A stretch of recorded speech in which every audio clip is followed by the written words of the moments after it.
Nakon što smo naučili lijevi direkt, što se s njime dobro služimo, tom lijevom prednjom rukom ili desnom kada smo u kontrugardu imamo mogućnost voditi borbu sa više udaraca. Ta prednja ruka kako udara direkt, tako može udariti i uppercut i kroše.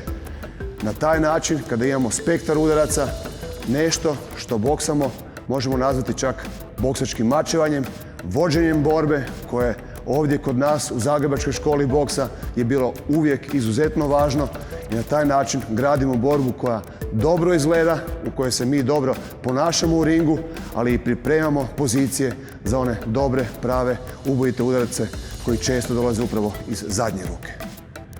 U gardu smo, imamo direkt i sada imamo zasuk, uppercut, imamo zasuk, kroše, zasuk, kosi od zdola.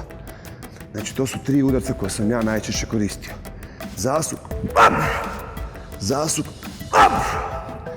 ono što ću naglasiti, glava nosi šaku, tijelo ide za šakom.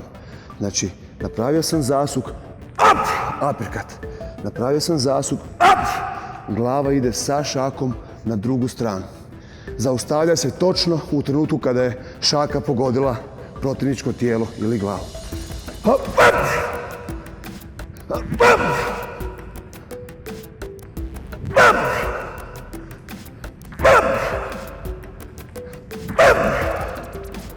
Jedna od češćih pogrešaka, upravo početničkih pogrešaka koje se izuzetno teško kasnije ispravljaju, je da tijelo ide u suprotnom smjeru.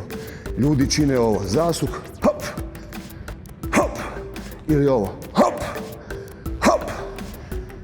To može biti udarac koji je upućen u meču, gdje ti je smetalo protivniko tijelo, gdje ti je smetala njegova ruka, gdje ti je prostor bio slobodan jedino za tijelo izvučen na stranu. Taj udarac neće biti tako silovit, neće biti maksimalno moćan, ali može biti efikasan i sa nekakvih 30-40% snage možeš ozbiljno uzdrmati i pogoditi svoga protivnika. Međutim, to nije pravilnost, to nije ono najubojitije, to nije ono što trebamo učiti. Učimo ga pravilno, a onu malu nepravilnost ćemo postići lako kada imamo pravilnost dobro usvojenu u našu naviku.